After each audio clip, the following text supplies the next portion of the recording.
ये आपकी प्रेरणा का स्रोत क्या था जिसने आपको धरती, जल और कन्या संरक्षण जैसे महत्वपूर्ण विषयों पर काम करने के लिए प्रेरित किया? जी, बात 1986 की है। जब मैं कॉलेज में गया जी तो कॉलेज से एक टूर जा रहा था नीलकंठ। जी। तो मैं माता जी के पास गया, माता जी से कहा, मैंने कहा माता जी ऐसे ऐसे जाने का कार्यक्रम है, क्योंकि पिताजी शिक्षक थे। तो वो शाम की शिफ्ट होती थी यहाँ पे दिल्ली के एमसीडी में जी हेड मास्टर थे वो। जी जी। तो जी माता जी से निवेदन किया, माता जी ऐसे ऐसे टूर जा रहा है कि मैं पिताजी से पूछ के बताऊंगी। जी। पर ठीक है, वह बात तो ये तय है, पर तेरे को एक काम करना पड़ेगा। मैंने कहा जी बताओ क्या काम है? जी जी। कि भाई काली कमली वाले का आश्रम है हाँ। वहाँ जाके तेरे को 2 आम के पेड़ लगा के। वाह क्या बात है, क्या तो बात। मैंने कहा, मैं तो गदगद हो गया। मैंने कहा भाई मेरे को काम मिल गया और जाने की परमिशन मिल गई। अगर माँ ने ये कह दिया है कि जाके 2 पेड़ लगा के आने हैं, तो इसका मतलब परमिशन, आधा काम तो हो गया। बिल्कुल। बाकी का काम है माता अपने आप तैयार कर लेगी पिताजी। तो वहां से हम लोग गए जी, और काली कमली का आश्रम पहले हरिद्वार और ऋषिकेश के बीच में पड़ता है जी। मोतीचूर का जो रेलवे स्टेशन है उसके बाद थोड़ा सा जी। वहाँ पे जाके गए जी हम लोग, मतलब जो 4-5 साथी थे वो जाके गए वहाँ पे पेड़ लगा के आए। और आप यकीन मानना प्रजापति जी कि जब तकरीबन 15 या 17 साल के बाद मैं जब दोबारा गया और जब उन पेड़ों को बड़ा हुआ देखा मैंने, तो जो आनंद जो उस वक्त मिला वो अवर्चनीय है, उसको मतलब बयान नहीं कर सकते। वाकई। तो तब से ही फिर ये लगा कि जब कॉलेज में इस तरह के ड्राइव चलाए तो सारे लोगों को लग के पेड़ लगाने का कार्यक्रम शुरू कर दिया। जी जी। फिर 1990 में जो हमारा संगठन है गंतव्य संस्था, जी जी जी, उसका निर्माण किया और उसमें जो है आगे चलना शुरू कर दिया। डॉक्टर साहब हम आगे बढ़ते हैं प्रश्नों की। जैसा कि आपने वृक्षारोपण की बात की और आपने बताया कि 1990 से ये सिलसिला शुरू हुआ, और ऐसा सूत्रों से हमें पता लगा है कि आपने 7 लाख से अधिक वृक्षारोपणों किए और ये एक उपलब्धि के रूप में माना जाता है। बावजूद इसके दिल्ली एनसीआर में वो स्वच्छता नहीं देखी जाती, ऐसा क्यों? कारण सबसे बड़ा ये रहा कि सरकार हर वर्ष करोड़ों पेड़ लगाती है जी, परंतु उसका देखभाल और संभाल नहीं है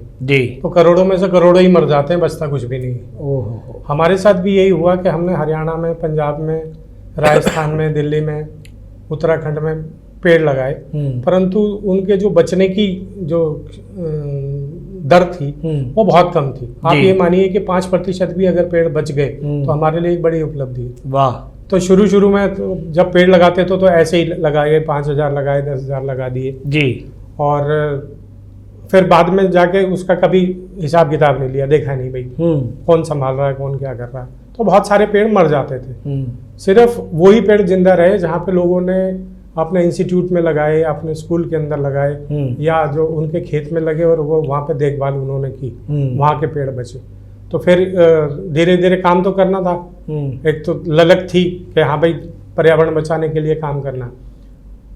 तो फिर जाके ये हुआ कि भाई अब आगे से ऐसी जगह पे ही पेड़ लगाएंगे जहाँ पे पेड़ को संभालने वाले होंगे। क्या बात है। बहुत सारे स्कूलों में हम लोगों ने बच्चों की ड्यूटी लगाई कि जैसे 100 पेड़ वहाँ पे लगाए तो 100 बच्चों की ड्यूटी लगाई कि भाई वो उन पे रोज पानी देने का काम करेंगे, समय पे खाद देने का काम करेंगे, और जो बच्चा अच्छा काम करेगा उसको सर्टिफिकेट और पुरस्कार देने का काम। क्या बात है, क्या। और जब से हम लोगों ने ये मुहिम शुरू की तब से आप ये मानिए कि कम से कम भी नहीं तो 75% पेड़ जो है बचने शुरू हो गए। वाह। जहाँ पहले हम ये मानते थे कि 5 पेड़ बच जाए तो गनीमत है, परंतु जब से हम लोगों ने स्कूलों में, कॉलेजों में या ट्रस्ट की जगहों में पेड़ लगाने शुरू किए और लोगों को जिम्मेदारियाँ, बच्चों को जिम्मेदारियाँ देनी शुरू की, तब से इसकी जो ग्रोथ रेट है वो बढ़ गई।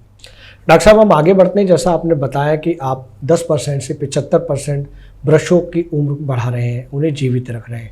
क्या 100% करने के लिए भी कोई ऐसा प्रयोग किया जा सकता है कि हम पेड़ों को अपने माताजी, पिताजी, अपने बच्चों के नाम, अपने परिवारजनों के नाम, अपने शुभचिंतकों के नाम, अपने दोस्तों के नाम अगर वो लगाएंगे तो हमारी जिम्मेदारी बन जाती है कि उन्हें हम देख रखें? इस प्रयोग के बारे में बताएं। देखिए, किया तो सब कुछ जा सकता है, कुछ भी ऐसा नहीं है जो कि संभव ना हो, बशर्ते कि आपकी डेडिकेशन उसके प्रति हो और आप चाहते हो कि ऐसा हो।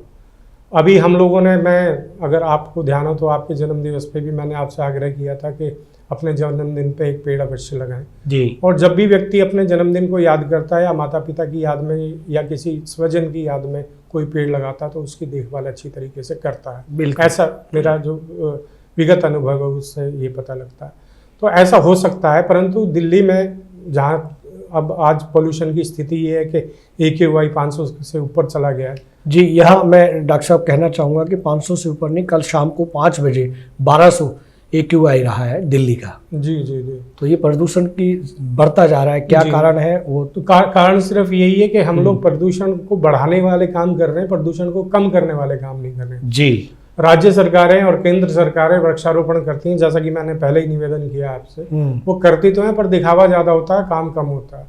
और जब तक ये जन जन की आवाज नहीं बनेगी, प्रत्येक व्यक्ति इसमें अपना योगदान नहीं देगा, बच्चों को हम प्रेरित नहीं करेंगे पेड़ लगाने के लिए, या और संस्थाओं को, धार्मिक संस्थाएं, सामाजिक संस्थाएं वो आगे नहीं आएंगी, तो प्रदूषण की स्थिति ऐसी की ऐसी ही बनी रहेगी। और इस प्रदूषण को कम करने के लिए 2-3 स्टेप जो हमको उठाने पड़ेंगे। एक तो गाड़ियाँ जो व्यक्तिगत एक एक गाड़ी में जा रहा है उसको ख़त्म करके पूलिंग उसकी शुरू की जाए और पब्लिक ट्रांसपोर्ट का इस्तेमाल किया जाए। साथ साथ वृक्षारोपण जहाँ जहाँ भी संभव है वहाँ वृक्षारोपण किया जाए और ऐसे वृक्ष लगाए जाएं जो कि ऑक्सीजन को ज़्यादा प्रचारित करे। तो ऐसा ही मेरा अनुरोध है और इसी मुहिम में हम लोग लगे हैं कि स्कूलों में, कॉलेजों में जाकर बच्चों को प्रेरित करने का काम कर रहे हैं कि प्रदूषण अगर कम होगा तो सबको स्वच्छ सांस मिलेगी, और स्वच्छ सांस जब भी मिलेगी जब एक ऐसा कारगर उपाय हमारे पास वृक्षारोपण के रूप में हमारे पास होगा, तभी हम उसको सफल करेंगे। डॉक्टर साहब, आपने बहुत सारी वृक्षारोपण बचाने के लिए बहुत सारी जानकारियाँ हमारे दर्शकों को दी। क्या ऐसा भी महसूस होता है कि वृक्षारोपण ना होने से या वृक्ष कम होने से हमारे समाज के साथियों की, हमारे अपनों की उम्र कम हो रही है, हम अस्वस्थ महसूस कर रहे हैं? अगर ये ऐसा ही चलता रहा तो हम भावी पीढ़ी को क्या देकर जाएंगे? मैंने किताबों में पढ़ा है कि हमारे बुजुर्गों की उम्र 900 साल हुआ करती थी, उसके बाद वो घट कर 100-125 साल हुई और आज वो 60 और 70 के बीच सिमट कर रह गई है। क्या हम इस तरह से चलेगा तो हम अपने बच्चों को क्या देकर जाएंगे? हम अपने बच्चों को आज जो कोरा जहरी देकर जा रहे हैं, क्योंकि आप देखें कि आज की तारीख में अगर आप बाहर सड़क पे चले जाएं तो आपकी आंखों में जलन, गले में खराश और ये सारी की सारी चीज़ें हो रही हैं। जी। जो बच्चा जन्म ले रहा है वो आज की तारीख में जन्म होते ही वो कम से कम 12 सिगरेटें पूरे दिन में पीता है। जी। कारण सिर्फ यही है कि हम लोगों ने जो अंधाधुंध पेड़ काटे और जमीन को नंगा कर दिया, उसके साथ साथ जो कंक्रीट के जंगल बना दिए और असली जंगल खत्म कर दिए। उसका सबसे बड़ा जो दुष्प्रभाव हमारे शरीर पर और जो हमारे समाज पे पड़ा वो यही है कि पेड़ कम हो गए। पेड़ कम होने की वजह से जो शरीर की प्रदूषण सोखने की क्षमता थी वो भी कम हो गई जी। और जब पेड़ कम होते हैं तो बारिश भी कम होती है। ये सारे के सारे कारण मिलके प्रदूषण को बढ़ाने का काम किया। लोग बात कहते हैं कि भाई हरियाणा पंजाब में पराली जलाई जाती है उसकी वजह से, परंतु उससे ज़्यादा दिल्ली के अंदर लाखों वाहन हैं जो कार्बन डाइऑक्साइड का उत्सर्जन करते हैं और सर्दी के दिनों में कार्बन डाइऑक्साइड पूरी तरह अवशोषित नहीं हो पाती है, वो धुंध की लेयर के साथ उसके अंदर जमा रह जाती है, जिसकी वजह से ग्राउंड के बिल्कुल नज़दीक तक जो है पोल्यूशन रह जाता है, जिसकी वजह से जो हमारे बीच में जाता है। वाह। पिछले दिनों में अगर आप पिछले 7 सालों का सर्वे अभी मैंने पढ़ा था, तो जितनी मोनोकोकल बीमारियां हैं या फेफड़ों से संबंधित या श्वास संबंधी या जो भी बीमारियां हैं, उनमें लगभग 37% का जो है इजाफा उसके अंदर हुआ है।